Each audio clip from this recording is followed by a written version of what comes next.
요엘서, 오늘 요엘서 시작하는데요, 요엘서 1장 13절부터 15절 말씀입니다. 요엘서 1장 13절부터 15절 말씀입니다. 찾으셨으면 우리 같이 함께 합독합니다. 시작. 제사장들아, 너희는 굵은 배로 동이고 슬피 울지어다. 제단에 수종두는 자들아, 너희는 울지어다. 내 하나님께 수종두는 자들아, 너희는 와서 굵은 베옷을 입고 밤이 새도록 누울지어다. 이는 소제와 전제를 너희 하나님의 성전에 드리지 못함이로다. 너희는 금식일을 정하고 성회를 소집하여 장로들과 이 땅의 모든 주민을 너희 하나님 여호와의 성전으로 모으고 여호와께 부르짖을지어다. 슬프다 이 날이여, 여호와의 날이 가까웠나니 곧 멸망같이 전능자에게로부터 이르리로다. 아멘. 아멘. 15절에 나오는 여호와의 날이라는 말씀은 요엘서의 모티브입니다. 요엘서를 기록하게 된 그 중심, 배경이 여호와의 날입니다.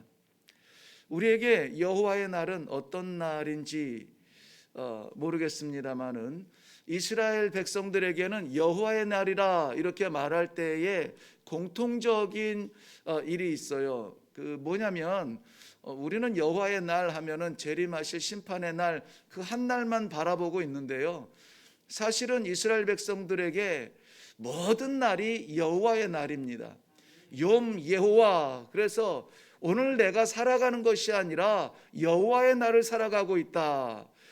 특별히 무슨 기념비적인 일들, 뭐 놀라운 일들, 끔찍한 일들, 아니면 매우 행복한 일들, 어떤 기억에 남기고 싶은 날들에 지칭하는 것은 여호와의 날이다, 이렇게 이야기합니다.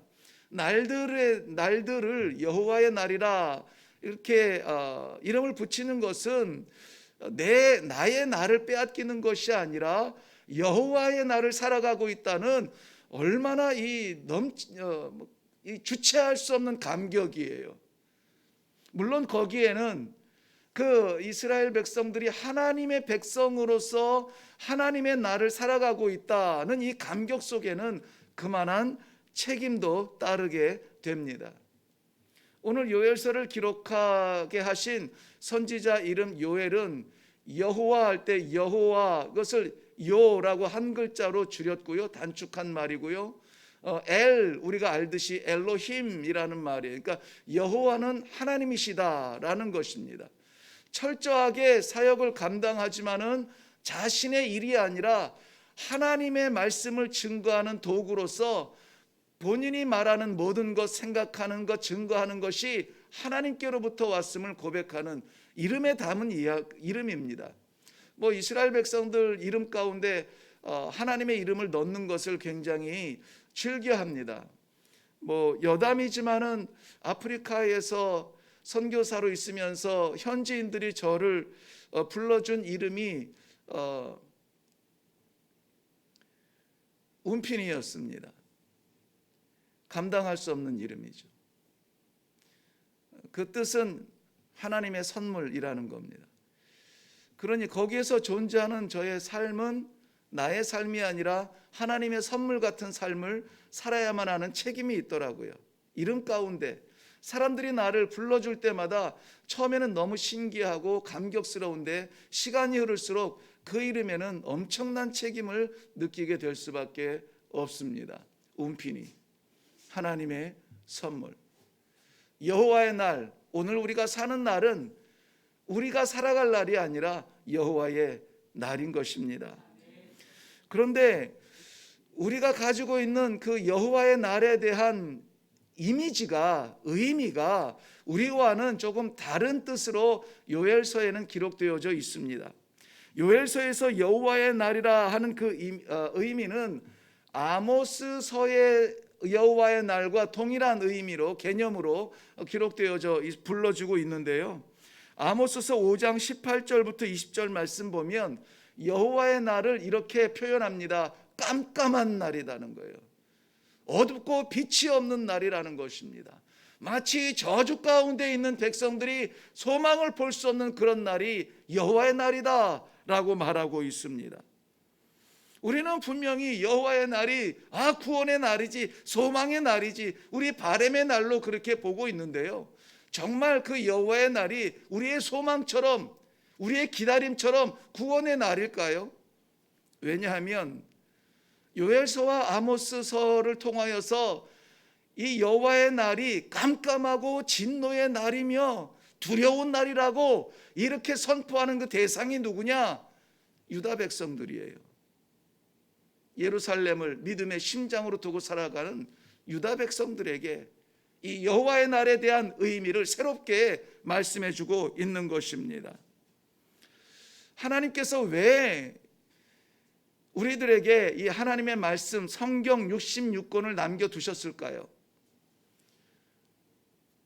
제일 중요한 것은 그것입니다. 하나님의 말씀 어디 가나 편리하게 펼쳐볼 수 있는 우리 곁에 있는 말씀, 우리 삶과 함께하는 그러한 말씀으로 붙들 때의 의미가 있습니다. 그런데 그것보다 더 중요한 것이 있습니다. 무엇이냐면 전승이에요. 내가 이 하나님의 계시를 받고 하나님의 말씀을 받고 하나님의 놀라운 역사의 체험을 하고 나한테 끝나는 것이 아니라 이것이 전승되어져야 돼요. 그것도 오염되지 않게, 점 하나 획 하나 틀림없이 그대로 내가 만난 하나님, 그대로 나의 구세주 하나님, 변함없으신 하나님, 태초부터 새초부터 새말까지 변함없는 알파와 오메가 되시는 하나님의 그 날, 그 삶, 그 말씀, 그 뜻 전승하라는 것이죠. 오늘 2절 말씀 한번 볼까요? 요엘서 2절 말씀 보면 늙은 자들아 너희는 이것을 들을지어다. 땅의 모든 주민들아 너희는 귀를 기울일지어다. 너희의 날에나 너희 조상들의 날이 이런 일이 있었느냐? 없었다는 거예요. 엄청난 사건이 일어나는 겁니다. 없었으면 좋았을 날일 수도 있고 생각하지 못하는 축복의 날일 수도 있는데요, 어쨌든 이것은 기념비적인 어떤 날이었습니다. 어떻게 해야 됩니까? 전승이 되어야 되겠죠. 그래서 3절에는 이렇게 이어서 말씀하십니다. 너희는 이 일을 너희 자녀에게 말하고 너희 자녀는 자기 자녀에게 말하고 그 자녀는 후세에게 말할 것이다. 전승을 해야 된다는 것이죠. 도대체 무슨 일이 있었기에 이스라엘 백성들에게 하나님은 이렇게 엄격하게 전승을 명령합니까?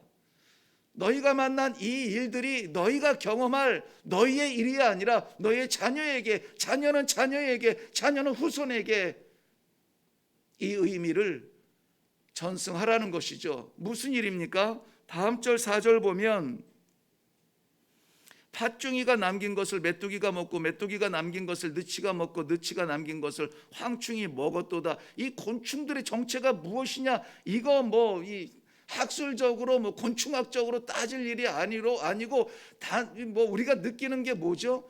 남은 것이 없겠다는 것. 메뚜기 때만 지나가도 남는 것이 없을 터인데 이 사중적인 하나님의 심판과 하나님의 채찍이 남김없이 다 쓸어갔다는 것입니다. 어찌 이런 일이 있을 수 있을까? 땅바닥을 치며 해결을 찾기 위하여서 여기저기 두리번거릴 것이 아니라 이 날은 무슨 날입니까? 여호와의 날인 것입니다.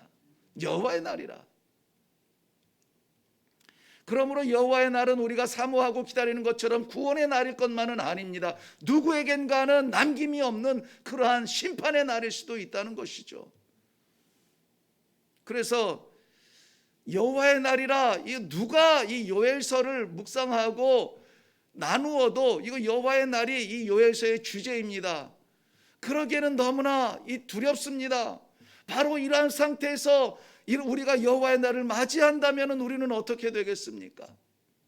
물론 예수 그리스도의 십자가의 보혈에 인하여서 우리는 구원을 받을 것이라고 하는 확신을 가지고 있습니다. 그런데 바로 오늘 이 말씀, 남김없이 황폐해진 그들의 밭을 이스라엘 백성들, 우리와 똑같이 생각하는 사람들에게 말씀하고 있다는 것이죠. 그러니 무작정 여호와의 날이라고 하는 소망보다 더 중요한 게 무엇이냐? 그날 그 순간에 남김없이 다 쓸어갈 그날에 우리가 여호와 앞에 설 수 있는 마지막 힘이 무엇이냐? 성령이에요. 성령. 남은 자를 향한 아버지의 마지막 선물, 이 성령을 우리가 확신해야 됩니다. 내가 나를 주장하지 아니하고 성령께서 나를 주장하게 하시고, 베드로는 이 요엘서에 나오는 그 말씀, 성령에 대한 간절한 회복을 그의 설교에서 인용했습니다.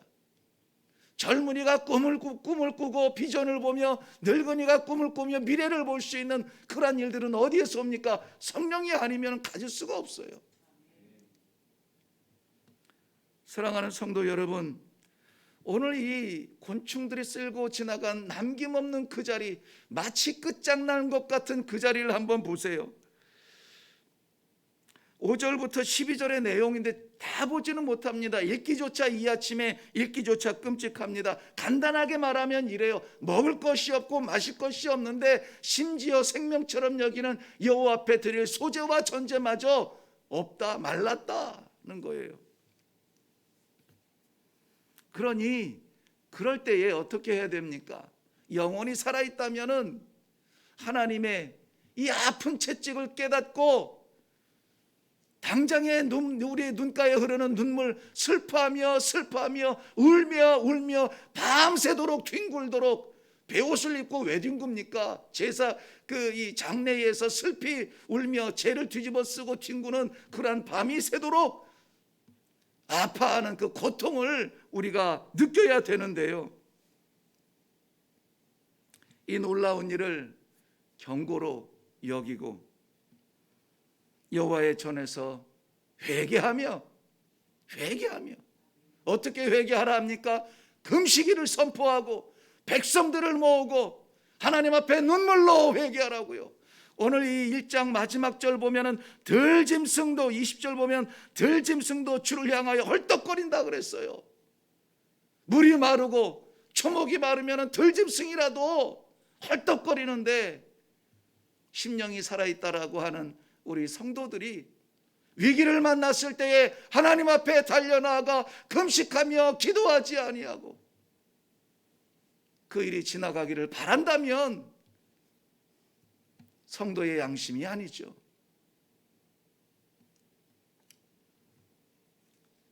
바로 오늘 이 말씀, 요엘서를 시작하게 하시는 하나님의 말씀을 새겨 받으시기를 바랍니다. 오늘 어렵습니까? 고통스럽습니까? 괴롭습니까? 눈물이 납니까? 혼란스럽습니까?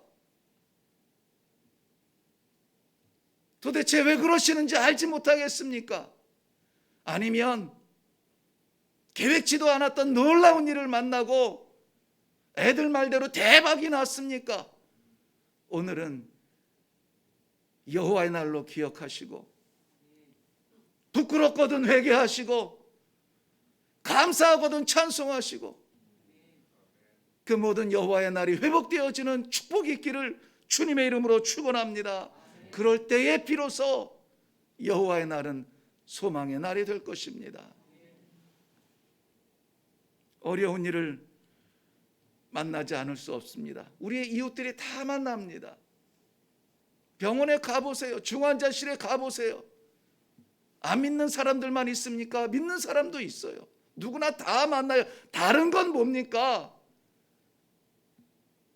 여호와 하나님 앞에 금식하며 회개하며 기도할 수 있는 시간을 갖고 결단을 하며 나아가는 그것이죠. 가정도 그렇고 교회도 그렇고 나라도 그렇고 어려움이 있을 수 있습니다. 정상화를 위하여서 사람들이 모일 수 있습니다. 지혜를 구하지 않기를 바라요. 모였으면 기도하세요.